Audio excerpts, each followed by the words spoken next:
Well, good afternoon and welcome to the City of Toronto's COVID-19 media briefing for Wednesday, August 19th, 2020. Joining us today is Mayor Tory. On the line from Toronto Public Health is the Associate Medical Officer of Health, Dr. Vanita Dubé. Mayor Tory? Well, good afternoon. Throughout this pandemic, we've worked to stop the spread of COVID-19 in our city while at the same time trying to support businesses and residents who were most impacted by the health crisis and the economic implications of the virus lockdowns. And that is the difficult balancing act we are continuing with through the restart and recovery process. COVID-19 is still here in the community, and we cannot for one moment let down our guard. Doing so would be to risk undoing all of the sacrifices we have made to save lives and to try to keep people healthy, but we also have to move forward and open back up our society and our economy so that we can get the economy and people's lives back on track. So today I will focus on two messages we hope to get out to the public. One, the need for continued vigilance and adherence to public health measures to keep COVID-19 from having a resurgence in our community, and two, the work we are doing to bring businesses back and to bring confidence back to the city. This morning, on our strategic command call, which we've continued with, we saw again that the age distribution of reported COVID cases continues to shift to younger age groups.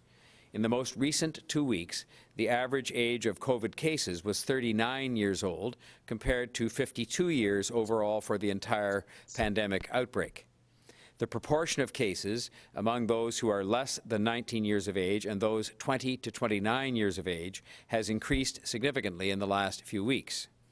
While younger cases have generally not been made severely ill by COVID-19 and are less likely to be hospitalized, they of course can still transmit the virus to others, especially to vulnerable groups. In Toronto, many young people, for example, live in multi-generational families, and they make up a large part of our service-based workforce. I know no young person would want to bring the virus home to their family, parents, grandparents, or give it to their friends, for that matter, but that is the situation we're worried about. I know young people feel immortal and invincible. I can remember those days, but I urge them to be cautious and to keep following the public health advice because it applies to them just as it applies to everybody else. Beyond our usual communications methods, including the usual social media sites, we are exploring how we can get the message out to young people, including using TikTok and any other platform we know can more effectively reach the younger people who are being more affected as time goes on by this virus. It isn't lost on me that young people, as I'm speaking here this afternoon, are more likely to be watching the Raptors than this media update. I don't blame them for that. I'd be watching the Raptors myself if I was able to do so. But they need to hear this message loud and clear nonetheless. COVID-19 remains a real risk to them and a risk to everyone that they're in contact with, including older relatives. And they have to keep following public health advice. And that advice, again, to summarize it, as we've done many, many times over the months: proper hygiene, washing of hands, face coverings wherever possible, in fact all the time if possible, social distancing, keep within your social circle, stay home if you feel symptoms. These are things we've been repeating to people over and over again of all ages because it applies to us all. Now, continuing to stop the spread of COVID-19, especially among young people, is crucial to a successful economic restart and is part of the work we're doing to help businesses. Over the past few months, businesses across the city have been looking for new and innovative ways to continue to deliver their goods and services and to keep some revenue coming in at a time when staying open and being open at all was very difficult, if not impossible. Many have adapted to this new normal in extraordinary ways so that they could continue to stay open or so that they could reopen. As a city, from the start of the pandemic, we have tried our best to support businesses and to ensure that they have the proper resources to bring in revenue or to stay open and to do both of those safely. We started off with a commercial tax deferral, which hopefully helped a little bit in those early lockdown days, those shocking lockdown early weeks. We then expanded our already successful digital Main Street program to help even more businesses in Toronto get online. Today, I'm pleased to announce a further expansion of the Digital Main Street program to help local businesses develop or expand their online services and to use technology in a better way to build their businesses during these very challenging times. These programs will be available for so-called Main Street businesses, not only in Toronto, but also across Ontario. Even as we've moved into Stage 3, there is still a growing need for businesses not only to have a virtual presence, but also to ensure technology is firmly entrenched throughout their operations in different ways. There has never been a more opportune time for Main Street businesses to embrace technology. Not only an opportune time, but a necessary time. Today, we're launching 3 new Digital Main Street programs under the already successful Digital Main Street banner. And this includes transformation teams, the Digital Main Street Lab, and a new community collaboration program. The Transformation Teams program will offer individual Main Street businesses a customized business transformation plan and implementation support at no cost. Businesses will work with an expert team of marketing professionals, web designers, and creators to help update their business model, develop their digital transformation plan, and implement the plan, all in up to 6 weeks. Our second program, the Digital Main Street Lab, has been designed to bring technology companies and communities together to pilot new technologies that offer innovative support to Main Street businesses. These collaborations will be provided with up to $25,000 in funding to help implement pilot projects that offer technological improvements to Main Street communities. Identified Digital Main Street Lab collaboration includes the City of Toronto and the Toronto Association of Business Improvement Areas, known as TABIA, who will work with both the Beach Village BIA and the West Queen West BIA to pilot a new community retail model with the Toronto-based tech company Hubba. This pilot project will include opportunities to help small businesses improve their local retail sales by giving them access to new and unique products to sell to their customers while testing new, unique local commerce and business models and new technology. Lastly, the Community Collaboration Program will be focused on solving the big challenges facing Main Streets. The program aims to bring together Toronto's innovation community with the Main Street business communities to identify challenges and work together to create solutions that will help future-proof Main Street for years to come, well beyond this pandemic. We're able to deliver these programs thanks to the help and support not only of City of Toronto taxpayers, but also the help and support of the Government of Ontario and the Government of Canada through FedDev Ontario. We've always been focused on making sure our Main Streets and the businesses that call them home succeed. And while that challenge has been made bigger, obviously, by this pandemic, because they were already facing certain challenges as a result in the changes of people's retail habits, our resolve has grown at the same time to make sure that these smaller Main Street businesses, which are such a vital part of healthy neighborhoods across the city, that they continue to thrive and succeed. And this is one of the ways we can, as a city government, help to make sure that happens. The continued success of our Main Streets and our small businesses is absolutely vital not only to the restart and resurgence of our economy, but also vital to the health, the continued health of our neighborhoods right across the city. I'm also pleased to announce that moving forward, Facebook Canada and Intuit QuickBooks have joined us as digital Main Street partners. The essence of these programs, whether it's with individual web designers, other experts, and with companies like these two and others, has been partnerships have been at the essence of the success of this program and being able to provide expertise where needed to those who need it. With their support, we can continue to expand our offerings to Toronto and to Ontario businesses to help them reopen, recover, and rebuild their businesses. And our Shop Here program, launched in May, is also seeing a lot of success. Since that program launched, we have helped support over 3,800 small businesses and artists to launch online stores to support their operations. Through these programs, we have a lot of success stories to share. For example, Town the Store, which is located in the Bloor Court BIA on Bloor Street, worked with the Digital Main Street team, who built them an online store through the Shop Here program.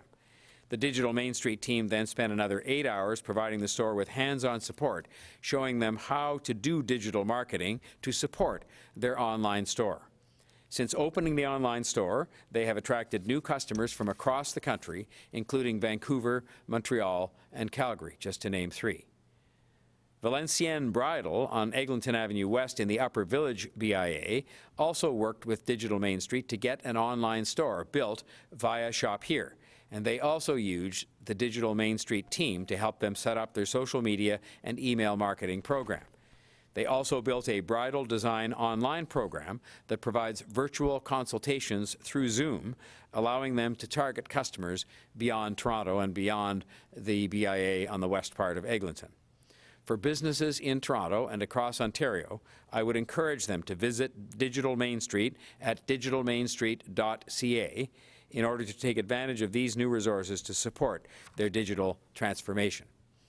The final thing that I'd like to report on today is to say that it is World Photography Day today, and so it is fitting that we are announcing the City of Toronto and Scarborough Arts are calling for new and experienced photographers to take their best photos of people and places and things for Scarborough's New View photo contest.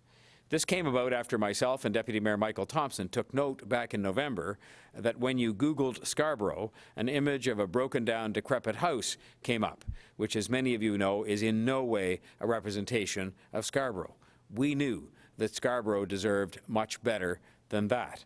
Scarborough is a part of Toronto that is rich in physical beauty, in culture, in food, in diversity, and in the arts, all of which can easily be captured in photos, which is why we're launching this photo contest. Starting today and until September 30th, residents are encouraged to post their photos to Instagram and Facebook with hashtag Scarborough Photo in order to enter into the contest. Scarborough's new photo contest has been made possible with the support of the Scarborough Arts Council, the Ontario Arts Council, and XVXY Photo. We're very excited that Anthony Gebrahawet, a noted photographer, community leader, and social entrepreneur, has been appointed as the creative lead for this photo contest. And winners will be selected by a jury led by Toronto's photo laureate, Michelle Pearson-Clark. There's been tremendous transformation underway in the Scarborough community. I've seen it over a period of years, especially in recent years, with much passion and much support and much leadership from my council colleagues representing the various wards in Scarborough, including Deputy Mayor Thompson, Councillor Crawford, Councillor McKelvey, Councillor Lai, Councillor Ainsley, and Councillor Karagianis. And this photo contest is a great opportunity to engage the community through photography and highlight the creativity, the vibrancy, and the diversity and strength of Scarborough as a vital part of the City of Toronto. So whether you're a new or experienced photographer, I encourage residents to explore and to discover Scarborough and to submit your photos. Contest of details are available at toronto.ca/photolaureate. I look forward to seeing and sharing the results and to find new and different ways to celebrate Scarborough. That is my update for today. Back to Brad. Thank you, Mayor Tory. Staff on the line to answer any questions you may have include Dr. Dubé from Public Health, as well as staff from Shelter Support and Housing, Municipal Licensing and Standards, Long-Term Care, Transportation, and Parks, Forestry and Recreation. The first question is to Lauren Pelley from CBC News. Lauren, go ahead, please. Hi, this is for Toronto Public Health and Mayor John Tory. With the federal government expected to announce funding for 2 safe supply sites in Toronto tomorrow, can you talk a bit about the city's efforts to curb the opioid overdose crisis this year, which just seems to be getting worse and worse as the pandemic keeps going? And of course, your take on those sites as well, please. Thanks, Lauren. I'll ask Dr. Dubé to address that, please. Thank you for the question, Lauren. I do want to express that Toronto Public Health has been very clear that we are definitely concerned about the toxic drug supply and increasing overdoses that we've been seeing in Toronto. We are aware that there will be an announcement by the federal government tomorrow and are definitely supportive of any initiatives that will help to make our drug supply safer and to be able to support the community in Toronto and to reduce overdose deaths overall. Lauren, thanks for the question. I will just say that I welcome this anticipated federal announcement, but there's much more to be done. The kind of loss of life we've seen consistently now, and including in July, I think the number was 27 preventable deaths is unacceptable, it's avoidable, it is tragic, and this announcement tomorrow will help, but we need much more. And in particular, I would cite, and while I'm not a public health expert, I've certainly learned over time that we need far more in the way of treatment programs and other initiatives like that that are properly a part of the healthcare system, which is not a municipal responsibility. And I'm not trying to pass the buck for that. I'm simply saying we cannot do these things alone, and we should not do them alone, but they must be done. And so I think our public health experts, led by Dr. Davila, as well as myself and Councillor Cressy and others, will continue to advocate for more. What is going to happen tomorrow is a small step in the right direction, but there's much more needed to be done, much more. And it is up to the other governments to do that in partnership with us. And I expect, given some of the resources they say they've allocated to this cause, that we will see more tangible results, more programs, and more initiatives, not only in Toronto, but around the country to address this terrible plague that has affected tragically so many families and people. This one's back to Dr. Dubé. With Toronto Public Health calling for saliva-based testing in schools, can you talk a bit about why this could be so helpful and how this could possibly happen? I know, nothing has been approved yet by Health Canada, and we seem to be sort of lagging behind the states on that front. So what, realistically, what would you like to see on that? Okay, thank you for the question on saliva-based testing. Toronto Public Health has certainly made a recommendation to our provincial colleagues and federal colleagues for the consideration of saliva-based testing. I want to be able to distinguish this, that there's saliva as a method of collection, and then there's point-of-care testing for saliva tests. So right now what we're thinking that is in the near future is being able to use the collection of saliva to be able to test it for COVID-19. We actually know that some of those samples actually have even been collected in Toronto because Major League Baseball has used it, and so the Blue Jays have actually collected samples that way and sent them for testing. And so if we can have some sort of a saliva-based collection, we feel that it will be more acceptable and easy to do for especially students and their families as we are heading back to school. We recognize that the saliva-based testing may have less of a sensitivity in its characteristics of being able to produce a positive, but may have some benefits in its ease of use. So that's where our recommendation has come from. But we are also aware that there are new tests that are being developed, what are called point-of-care tests, where, similar to like a pregnancy test where you could collect your own saliva and do a test right there or get a result right away in a doctor's office. And that technology and those tests are currently not available, not licensed in Canada. But again, I think the point of having this recommendation is to be able to facilitate testing in an easier way. We know that for children, doing a classic nasopharyngeal swab is very difficult to collect. And we know that parents have often declined testing because they don't want their child to have that test. We are also aware that Public Health Ontario Lab is accepting now what are called anterior nasal swabs and throat swabs. And so they may be, again, another alternative to collecting samples. Dr. Dubé, you still there? We've lost you, Dr. Dubé. If you could perhaps log out and come back in, that would be helpful. I think your connection was a bit dicey there. We'll go next to Francine Copin from the Toronto Star. Francine, go ahead, please. Oh, hi, good afternoon. Mayor Tory, would you support replacing low-performing TTC bus routes with an on-demand microtransit service? Well, we've already been experimenting with this, and the whole idea here is to save transit and expand ridership as opposed to anything else. But we have now, driven by TTC operators, for example, smaller buses operating in Lawrence Heights and I think at least one other neighborhood in the city. We're about to embark on an experiment with Metrolinx in Scarborough using high technology to sort of move people around in ultimately what are meant to be autonomous vehicles. I think our obligation is to try and build up transit in every way that we can, make it more convenient and desirable for people to use it, and so that's what we're doing already as a commission. As for, how many more of those kinds of things we might do in the future, that's speculative, but it's dependent upon, in part, the results of the kinds of things we're doing now on a pilot project basis, such as the buses, the smaller buses in Lawrence Heights, the community buses, and such as the experiment with ultimately autonomous vehicles that will take place in Scarborough. I think we owe it to people to be providing as much transit as we can and in as many places as we can to make it affordable and desirable, especially on those cold days in February when it's minus 20 and people might be inclined to get to work some other way, probably in their car. And a follow-up question, do you think it's fair for the province to make exploring the idea a condition of COVID aid? I don't think it's a problem for anybody out there to ask us to explore anything. I mean, if we were being told we had to do something, we had to engage in a particular kind of transit service provision or something like that, I'd have some real big questions about that. I would be concerned. But we've been asked to look at some things that we're frankly already doing. We're already looking at microtransit options, and we're looking at them with a view to creating more transit and to making sure there are more opportunities for people to use transit as opposed to less.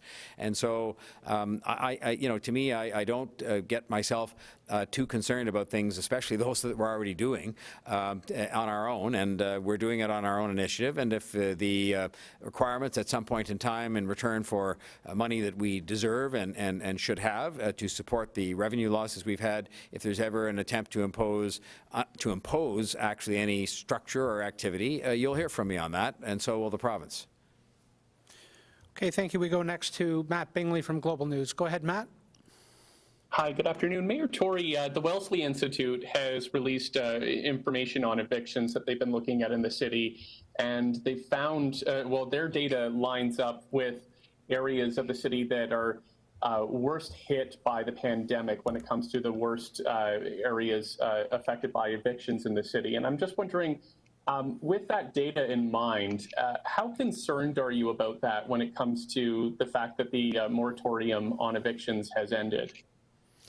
Well, I've been concerned throughout about any tenant that is being evicted, especially without a hearing. And I think there are legislative provisions that have been put in place that actually make it possible for a tenant to be evicted without a hearing, and I object to that. I think that's wrong, and I think that should be remedied. With respect to, the pattern of where evictions take place, because there have always been applications made through the tribunal for evictions over time, and you'd rather that number was zero, but it never has been zero for a variety of reasons. And I think we have to watch all of those numbers very carefully and keep a special eye on those neighbourhoods that have been most adversely affected by COVID-19, because those happen to be neighbourhoods with higher unemployment, lower incomes, higher job loss as a result of the pandemic itself. And so I'm concerned about it. We will be watching it very carefully. But I would reiterate that beyond advocacy, which I have tried to engage in vis-a-vis the other governments, including calling on them to make sure that nobody is evicted without a hearing at the very least, and calling earlier on for a moratorium on evictions, we do not have the power, notwithstanding what some people say erroneously, we do not have the power to stop evictions ourselves. But I would hope that landlords, leaving aside what the law says, would find it in themselves to take a pragmatic approach to those who've had trouble paying their rent during the pandemic. I'm told the vacancy rate in Toronto is actually rising for a variety of reasons, and that is not an indication of a market where those very same landlords will immediately have a tenant for the apartment, not to mention the fact, more importantly, that they will have thrown somebody out of their housing. And so I just think we all owe it to each other to cooperate with the assistance of government where possible, but to cooperate to look after each other and to make sure that we don't add to the homelessness and housing problem we already have in the city among those who have been affected by homelessness for a much longer period of time, even in some cases before the pandemic. Okay, thank you. I have no follow-up. Okay, Matt, thank you. We go next to Jeff Gray from the Globe and Mail. Jeff, go ahead, please. Hi, thanks, Brad. I wanted to just ask about schools, and I hope Dr. Dubé is back. She is back. We'll try it, to the Jeff. mayor and to Dr. Dubé. Just, Toronto Public Health had raised concerns about the return to school plan, and now we've learned a bit more about some changes, mandatory masking. The city's offered more space. The board says it could target smaller class sizes in hard-hit neighborhoods. And then we have the staggered start idea. Is any of that easing the concerns that have been raised as far as Toronto's return to school? Dr. Dubé, do you want to? Sure, I can start. Thank you. Yeah, so thank you for the question on the reopening of schools. I do want to start by saying that by and large, Toronto Public Health is very supportive of the reopening plans, the plans that the Ministry of Education has put forward and the plans that our own school boards in Toronto have put forward. They are very good plans. We have certainly given further recommendations to the school boards on issues such as physical distancing, consideration of mask use, in the younger grades, for example. We are continuing to meet with our school boards to provide ongoing guidance on these issues. I think we have to recognize that school reopenings is a layered approach, and we want to be able to put in as many public health measures as we can to ensure that we can prevent the spread of COVID and, frankly, keep schools open for the whole school year so kids can continue to learn in that space. And so I think as we see that the school boards are continuing to work with us and adopt these additional measures to put in as many measures as they can. We've also been working with and had a call this week with the Ministry of Education, with the Minister and the Deputy Minister to discuss some of this. We have worked with our school boards to provide them with a list of schools that are in neighborhoods that have seen higher rates of cases, have lower incomes, looking at some of those social determinants of health, to as well be able to inform the school boards in putting in measures, maybe more targeted measures for some of those neighborhoods as well. So what I want to say is that I think the plans are good. I think they're becoming better, and we're continuing to work with our school boards to support them here. For my part, I would just say that I think we've come a long way from days even a couple of weeks ago on this, and I know it's been a confusing and sometimes maybe even painful experience for parents in particular who are wanting to get some clear answers, but I think it is imperative. We've been trying as a city through public health and their expertise, but also through our own resources to say that we can help in whatever way we possibly can, and we've tried to set some of that out to the school board so they know there are some options available to them if they wish to call upon us for that help.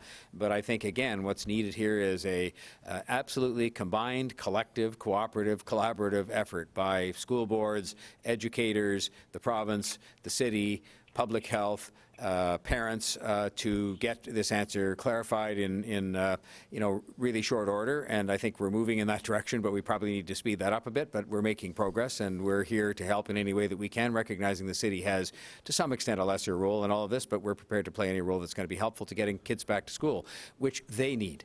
You know, forgetting about the needs of the parents and all of that, the kids need to be in school for mental health, for socialization, and for educational reasons. And I think our objective all together collectively is to make sure they can get there safely. Okay, thank you. I'll pass the mic to my colleagues. Thank you. Okay, Jeff, thank you. Next question is to Mitu Matahar from CTV News. Go ahead, Mitu. Well, hi, good afternoon. This question is for both Dr. Dubé and Mayor Tory.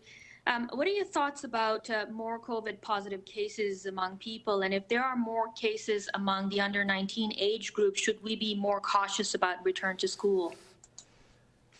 Sure, I can start on this one. Thank you for the question regarding the younger ages where we're seeing a higher proportion of cases. I think the first thing to mention is while we're seeing a higher proportion of cases in those who are under 19, overall Toronto has seen quite a reduction in the total number of cases. So the total number of cases in that age group is still much lower than we saw earlier in the outbreak. Some of this is also related to the fact that the older adults are not getting sick, especially the elderly.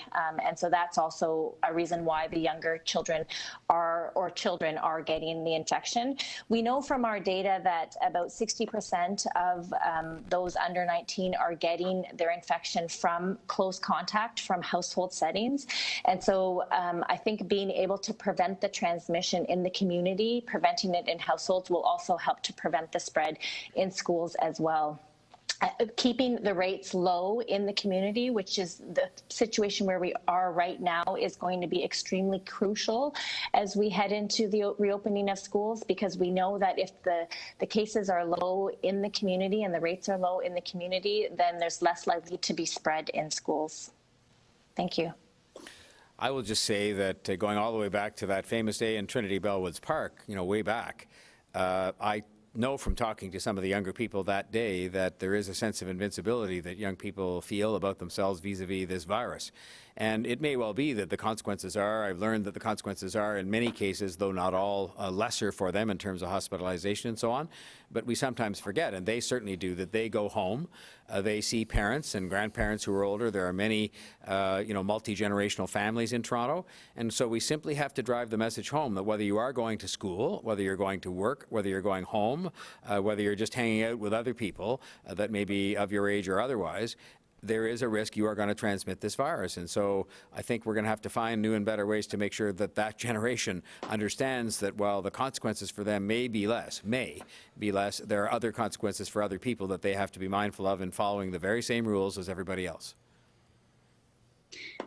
Okay. And follow-up just to that, are any of the new COVID positive cases part of a cluster from one gathering or event? And if not, is that something that perhaps Toronto Public Health is watching for? Dr. Dubé? Sure. Yeah. So thank you for the question on where these cases are coming from. We don't have a specific gathering that's associated with a large number of cases. We don't have an outbreak situation, for example, like that. What we're finding is that those who are less than 19 or 20 to 29 have a proportion of cases that are coming from community spread. And this means they can't necessarily identify someone who had COVID where they could have got it from. And it's probably because they've been in situations where they haven't been able to maintain that physical distance, but it's not necessarily that they're all pinned to one particular gathering.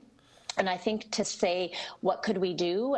The COVID Alert app might help for this age group to be able to help people pinpoint where they got their infection and to be able to prevent spread in gatherings. Thank you. Great. Thank you. Final question then to Lucas Meyer from News Talk 1010. Go ahead, Lucas. Thanks, Brad. I appreciate it.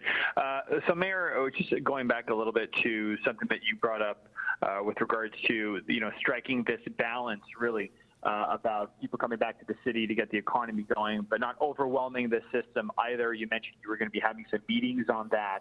So just wondering where we are, if there's an update, specifically something around the TTC, if there's a strategy around handling, a possible big spike, even if we know what our current volumes are now.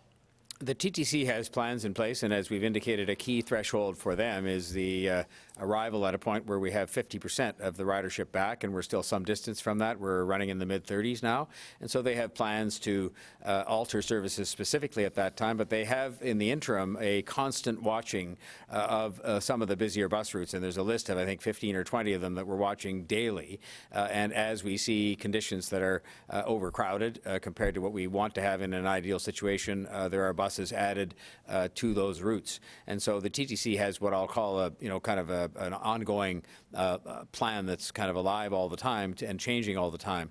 I think of as much concern to me at the moment, and I'm having meetings before the end of this week to discuss the situation with respect to small business generally, but in particular downtown small business. What we've seen is, in some respects, to our favor, a lot of major downtown employers that are not having people come back to work until even times like, well into 2021. And while this will relieve some of the possible stress that could have been exerted on the transit system and otherwise, it of course leaves the hundreds of businesses, smaller businesses that exist downtown, including those underground, very vulnerable because they just don't have the customer traffic they need to stay alive.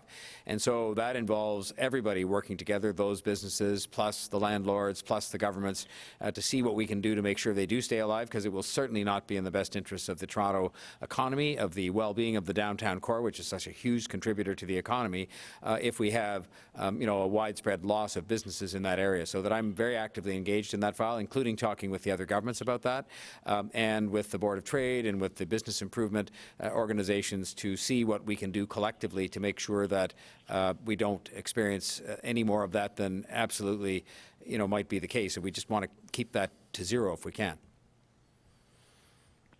And so, I mean, you mentioned there looking at the mid-30s, just for, some clarification on, based on your most updated strategic table meetings, transit meetings, what is the best ballpark idea of what it will be once we get to September?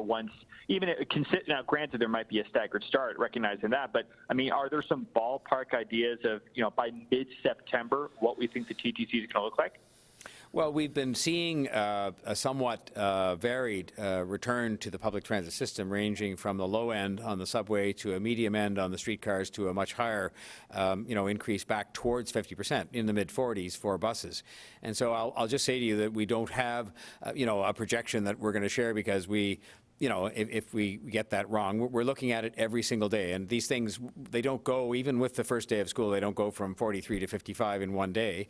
We're watching the trend line that has been something that's been gradual, but has been across the system, manifesting itself in different ways. And so we're keeping a very close eye on it. We know that one of the important days is kind of back to school and back to work day. We know traditionally in Toronto that a lot of people come back to work even without a pandemic, who have taken holidays or whatever in the summer. So we're going to keep a very close eye on all of that. But we know that all the patterns we've seen in the past really don't apply anymore, because of the number of people who are either lacking in confidence to go on the transit system, or are just not going back to work, or some combination of all of that. So I'll just say that we're looking at it every single day, day by day. Okay, that concludes today's briefing. Thank you for joining us, and have a good evening.